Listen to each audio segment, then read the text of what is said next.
Good afternoon, Josh. Good afternoon, Mike. Um, is there a point when you're looking at the way you're protecting Mac that you start to get concerned about the number of times he's getting hit? I think it was 11 on Sunday. Obviously, a fair amount as well in the opener. Yeah, I would prefer him never to get hit. So it's never our goal to allow the quarterback to be pressured, hit, sacked, knocked down, etc. Certainly, the way we played the game the other day from behind in a lot of long yardage situations with too many throws because of the circumstances of the game, that's certainly never a good thing. So I got to do a better job of helping us get off to a better start, avoiding the volume of passes that we ended up having when the defense knows you have to throw it. And there's certain things we have to do better, just collectively. There's certainly been good plays, and then there's been some plays where, maybe we're in an effort to hold the ball to try to make some plays down the field. We got to hang on to our protection, our blitz pickup, what have you, a little bit longer to give the quarterback the time that he's looking for to make a play like that. Some of them we did okay the other day. Some of them we did not.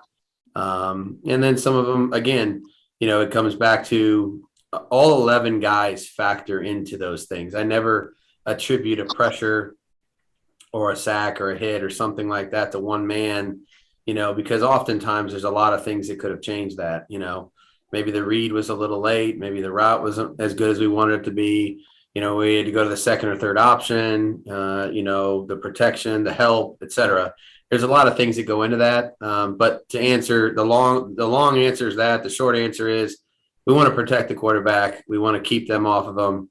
We want to get the ball into the playmaker's hands without having the quarterback take as many hits as we did. Thanks, Josh. Yep. Question, Chris Casper, followed by Phil Perry. Hey, Josh, I hope you're doing well. Hey, Chris. I just wanted to ask you, you've worked and had success with a number of quarterbacks throughout the course of your career. And I was just curious, in your opinion, how much of it is nature versus nurture? I mean, obviously, you look at Tom Brady and the career he's been able to have, and who had success in 2008, bringing along Matt Castle. So how much of it is just, innate in terms of what guys are capable of doing, and how much of it is you can coach them to get to a certain level? I think the players always deserve great amount of credit for any success that they have.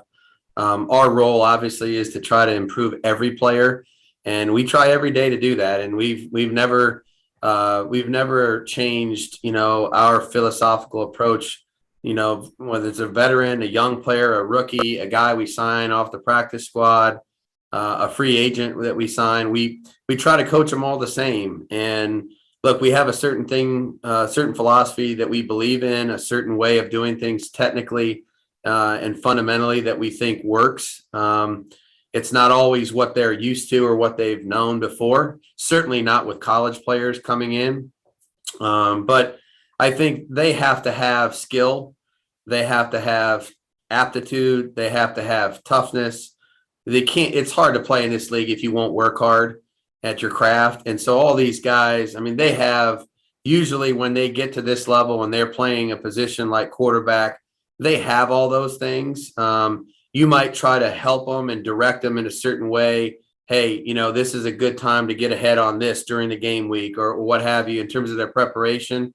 And you always want to try to find ways to help them out fundamentally, technically, schematically, give them a chance to be successful. So we're always going to search for that. But I certainly would not take away any of the credit from the players that have had success at that position. I mean, seems like every coach that's been considered a good coach has always had a good quarterback. And, the chicken and the egg, the quarterbacks are great players. And look, they played quarterback in high school and college for a reason.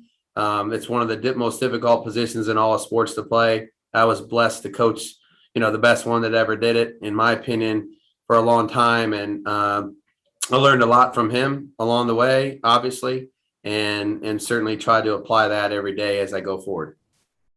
Thanks, Josh. You were a pretty good quarterback yourself in high school. I did the best I could. Thanks, Chris. Next question, Phil Perry, followed by Evan Lazar. Hey, Josh, you just called him the best to ever play, in your opinion, but how strange will it be to compete against Tom this weekend? It should be a lot of fun. We're obviously very good friends and close, and that should never change. And I know he'll be excited to compete and come up here and try to win and play his best game. And we're preparing to try to do the same thing. So, I've coached against a lot of people that we used to coach, a lot of coaches that I've used to coach with.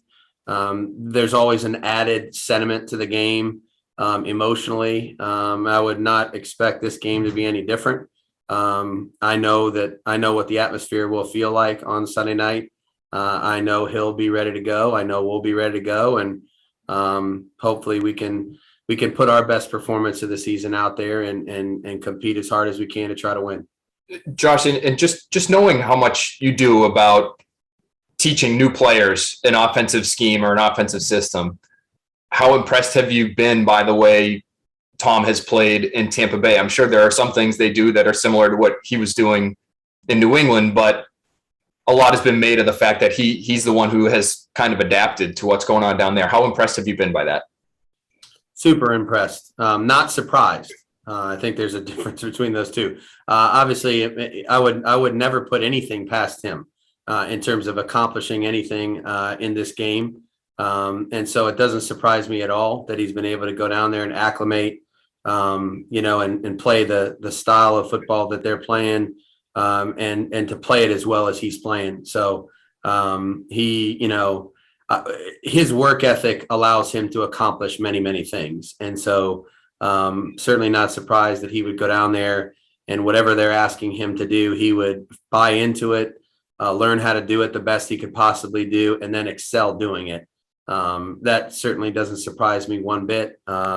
Happy for him, and his family and his career, and looking forward to competing against him on Sunday.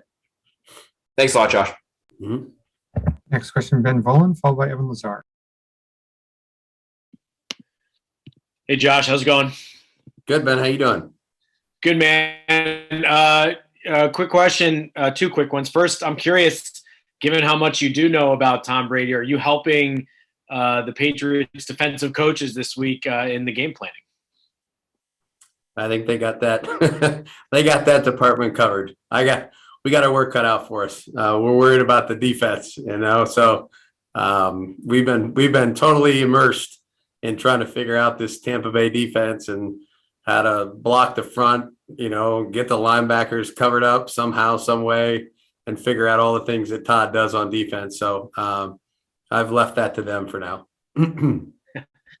And a quick question about Mac. It seemed like not all of the hits and the sacks and the pressure were on the offensive line. Some of it may have been on him, not finding the clean window or not being able to avoid it. Is that something you can work on with him, or is that something that's just kind of innate? Absolutely. I think there's a lot of things. Mac learns something every day, which is true for all rookies and young players in our league. I mean, there's things he'll see tomorrow in practice that he's never seen. There's things he's going to see Thursday and Friday in our preparation that Tampa does that nobody else has done that we've played this year. So every game's a great opportunity and a learning experience for him. I've tried to, take each one of those as a teachable moment for him, whether it's on the sideline or Monday in the film room, and try to just improve little by little. And in that regard, you're trying to compete to win as hard as you can every single week, every single play, every single game.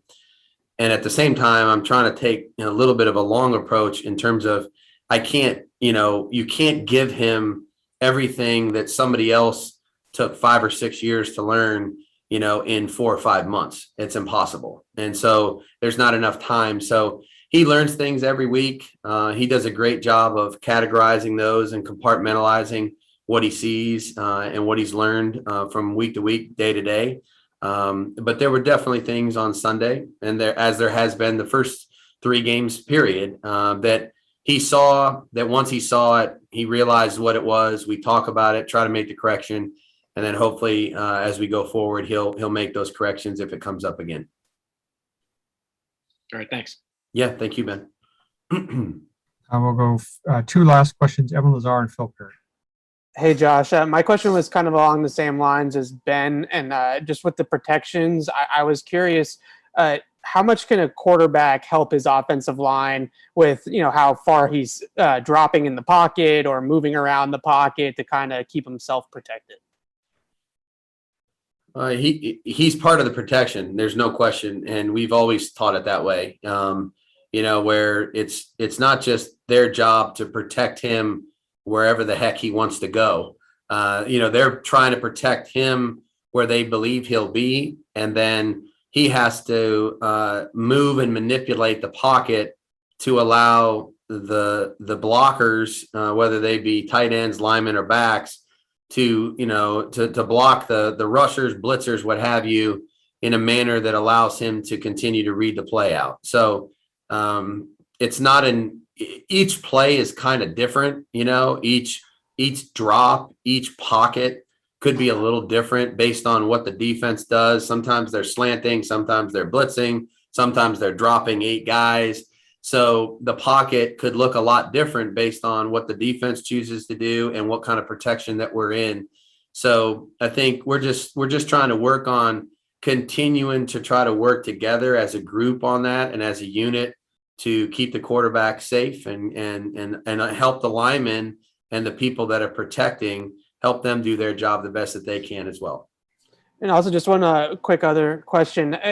Over the last year plus, we've seen you guys maybe use a little bit less pre-snap motion than what you did with Tom. Is that like a chemistry continuity type of thing? Is it not putting too much on everybody's plate, or am I just looking way too much into that?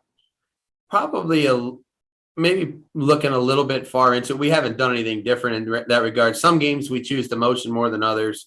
I think that's probably fairly consistent throughout the course of the league. Sometimes you want to try to maybe there's something that you're doing with the snap count or what have you that precludes you from using motion a little bit more. Sometimes you want a better look at the coverage or whatever. There's a lot of reasons why you could or couldn't use it. But there's no ulterior motive on that. I mean, we still motion. We want to motion. Try to use motion to help your team or help your skill players gain an advantage if you can. And so that would continue to be the case at some point. Thanks, Josh. Yep. Final question, Phil Perry. Round 2. I just saw nobody had their hands up, so I just figured, hey, let me jump in here, get in the mix. I did want to ask you though about Mac and his, maybe what you've noticed, Josh, of his emotional response to losing a couple games early in the season here. He obviously had a lot of success when he was a starter there at Alabama. That team won a lot of games while he was there. And I'm just curious, we noticed right after the game, he was sort of sitting down on the bench and had his head down. And what have you noticed in terms of how he's responded emotionally to what he's seen thus far this season? And is there anything that you take on as part of your responsibility as his coach to kind of help him and his attitude to be where, everybody there would like it to be? I think that these are all new experiences, win or lose. And so he's dealing with all of that as we go week to week here. We have a good practice. There's an emotional response. We have a practice that's not our best. We have to handle it a certain way. And again, I think my job in that regard is no different than it would be if I was coaching a specific technique or fundamental that he was doing on the field that I wish was a little different. Just try to give him some guidance and wisdom about handling, a protection or handling an outcome, and look, no 2 guys are going to handle everything the same. And I don't want them to be robotic. I don't want them to be, they don't have to all be identical. But, usually the biggest thing about this game is it's a long season. There's a lot of work that goes into each game, each preparation. You're going to have some adversities. You may have a bad quarter. You may have a bad day. You may have a bad week. It doesn't mean you can let that snowball into a bad month or a bad season. And so just taking as much as you can from each opportunity to learn. The adversities are sometimes our best teachers. And, you know, like Sunday, for example, when you don't play well enough to win in this league, you don't win. And so, you know, being able to accept that, not because you like the result, but because you understand the process that led to the result wasn't quite good enough. And so being able to do those things as he moves forward and matures as a quarterback in our system and in this league, I think are going to be important for him. Really proud of the way he handles basically everything in terms of his mindset and how he attacks his job. I couldn't ask him to do more, and hopefully we can continue to learn with more positive results as we go forward. Thanks a lot, Josh. Yep. Thanks, Appreciate Phil. it. Thank you, Josh. Thanks, everyone. Yep. Thanks, guys.